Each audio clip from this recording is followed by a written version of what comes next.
the internet, and especially for this episode, fellow Super Robot Wars fans. Welcome back to that guy you've never heard of. It's finally here! Super Robot Wars free! Well, not exactly the game yet, what I mean is the preloading for the pre-order, it's already here! And realizing that the game is very near to its release date now, just less than in 2 days, I have some talks now regarding the game, because when the game first came out, the euphoria of finally having a Super Robot Wars game that I can understand without having to learn the moon rune of Japanese is just so euphoric for me that I really didn't think a lot about the game in itself. Being in English, that's already enough for me. But now that the euphoria is a little bit calming up a little bit, and then I can think more clearly, now I have some talk about the game itself. But before that, I will shamelessly promote my channel to all of you my fellow Super Robot Wars fans first. So if any of you are interested in checking the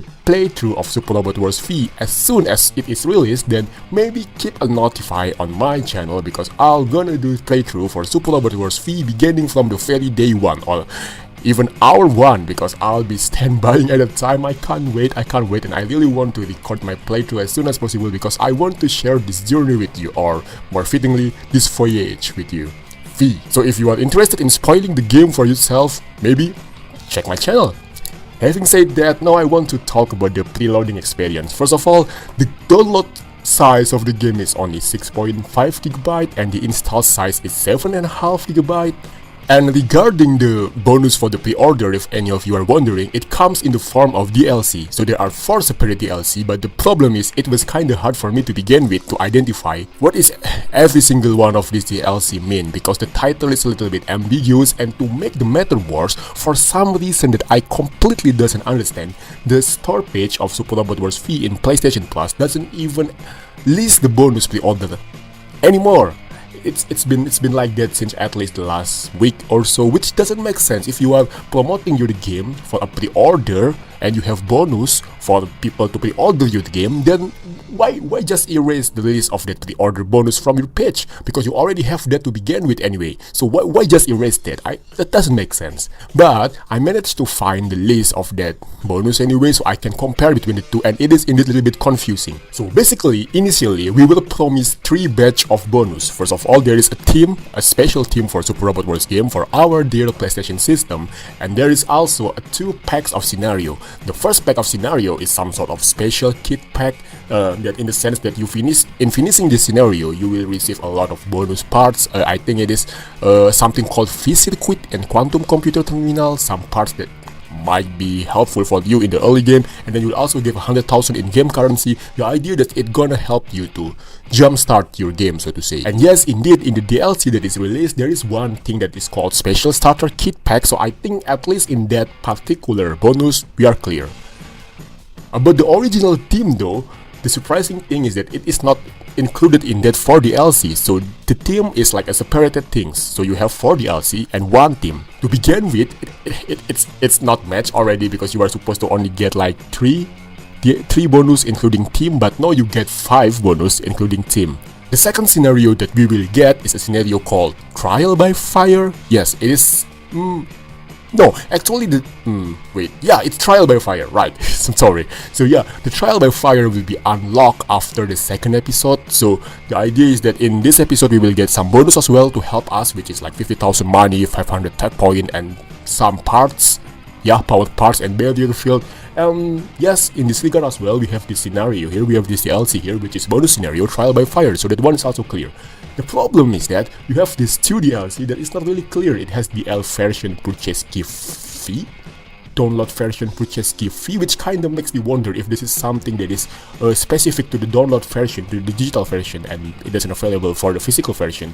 And there is also this initial benefits. What I'm thinking is that these initial benefits might be the Grand Gas and Hookbane, because Grand Gas and Hookbane is available in game, but by doing pre-order, you will unlock them earlier. So it might be the initial benefits that is meant here, but the thing is that in the original promotion, the Grand Gas and Hookbane bonus is bundled together with the Trial by Fire scenario. So at best, we might have 2 DLC bonus that we haven't even thought we're gonna have, but at worst, we're gonna have 1 more, which is still kinda cool. And regarding the team itself, I still can't say whether it's dynamic or a still team, but I really wish it's dynamic, even if it's just like an alternating screensaver of the mecha animation. That would already be cool, but it might seem to be a still one. I'm not entirely sure, but what makes me think that it is a still one is because the screenshot of the team is basically the image that we are having right now in the game page of the game.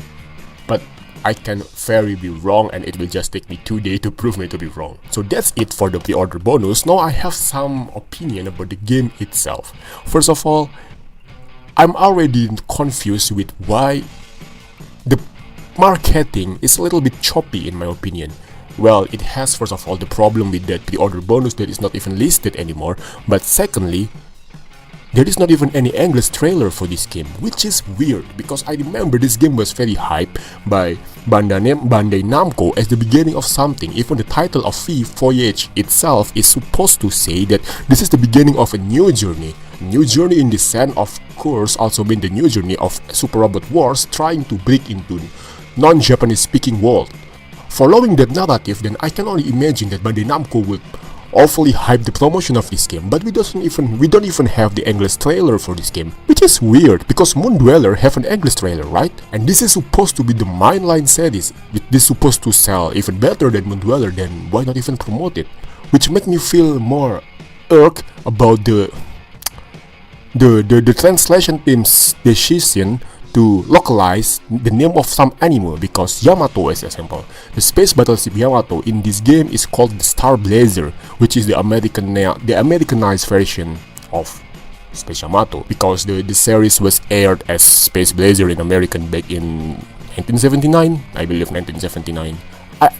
So I can see the willingness to make this game make as big a breakthrough as it is outside of Japan, but somehow they still go half-hearted even when compared to Moon Dweller. What I'm afraid is that the suspicion of some in the Super Robot Wars community is proven to be right, that Bandai Namco doesn't want to promote or even make, not really promote, doesn't want to make the English trailer for this game because the translations suck, and they don't want people to know that until they bought it. This is because, according to, I believe, most part of the community, the translation of Moon Dweller kinda suck. To be honest, I can't really say about that because first of all, I haven't played Moon Dweller properly. I will play it after Super Robot Wars V, but I haven't played it properly. And then, I don't even speak Japanese, so I can't really say whether the translation suck or not. Chances are they are, but I wouldn't even recognize them. But that might explain why the advertisement is kinda lukewarm, so to say. The other thing about the size of the game, the installed size of the game is only 7.5 GB. Well, it's kinda small compared to with Moon Dweller, which is like around 10 GB, around that region. But the idea is that Moon Dweller is bigger in its installed size compared with the Super Robot Wars V. However, somewhat paradoxically, the review from Famitsu says that it has almost 70 hours of gameplay, which is a little bit more than Moon Dweller. So what it basically looks to many of us, well, not many of us, but not many of me either, but according to me and some other people, is that the game asset is kinda stretched. And I can kinda see that because someone make a point that the number of franchises, I'm not talking about the series here, but the number of franchises that is included in the series, no, that is included in Super Robot Wars V is kind of few, isn't it? I mean, if you like lump all the UC Gundam together into one franchise, because story plot wise they might not really that separated, and then you lump all the Full Metal Panic together, you lump all the Mazinger together, you lump all the Evangelion together, you only have like around 14 franchises, including the original generation. But is it really that bad? Turns out it is not. Using the same measure, I find that even with the Alpha 1 game, it only had like 13 franchises. With the Z1, it only had like 17 franchises. So it's not really that much different. What I think is the problem is that not the number of the franchise, but the composition, the balance, because it is so heavily tilted toward real robot, isn't it? Here in Super Robot Wars V, out of 14 franchises, only 5 of them are Super Robot. Zambot, Daytime 3, Might Gain, Getter franchise, and Mazinger franchise. And this makes me understand less why then the original mecha of the game a real robot. Why don't at least give one real and give one super like in Moon Dweller?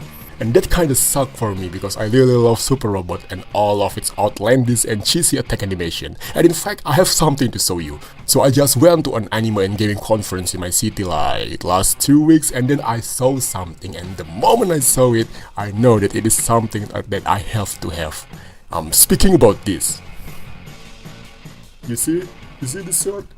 This is a shirt depicting an epic battle between Godzilla and Big Mazinger Band. Awesome! But going back to the Super Robot Little Robot balance, I think it's not really about the number of the Super Robot either, because there are 5 or 6 if you count Evangelion as Super Robot. It's not really terribly bad. But I think my problem at least is more with the selection of the Super Robot. Don't get me wrong, Daytime 3 and Zambot, they are cool, but I think I kinda get a little bit bored of them during the Wall Z session. And Geta and Mazinger are both the mainstream of the game anyway, so you kinda expect that they would be there. Evangelion and Might Gain, they are interesting and I have no objection for their inclusion. But if you compare with in particular Z1, I think it had much better selection of Super Robot. It has the Big O, Sabungal, Aquarion, God Sigma, Grandizer, Baldios, Grovion. That's 7 already. And the selection is very interesting in my opinion compared to what we are having now in Super Robot Wars V. But still, no matter what it is, I'm still awfully hyped about this game, and I only wish that the sale of this game gonna explode, because now that I have 2 modern Super Robot Wars in English consecutively, I don't want to go back to the year where the releases are only in Japan. That will really be a big step backward in my opinion. So yeah, that's what I have in mind. So tell me guys, what do you think about Super Robot Wars V? Are you still as hyped as you are, or were you even ever hyped to begin with? Please let me know. I really want to join the big community of Super Robot Wars enthusiasts in YouTube, because I have noticed quite a growing community here, and I can only imagine it grows bigger once the localization take roots in Asia or maybe Europe. So thank you guys for somehow tuning in into this episode. It's been a pleasure. It's been that guy you've never heard of, and it's been you, the guys I've been hitting from. And once again, I'll be doing playthrough for Super Robot Wars V from the hour 1. So if any of you are interested somehow in seeing me and my foolish commentary while playing the game, just join me. I will love to have every single one of you. So thank you guys. Have a nice day. Be kind to each other.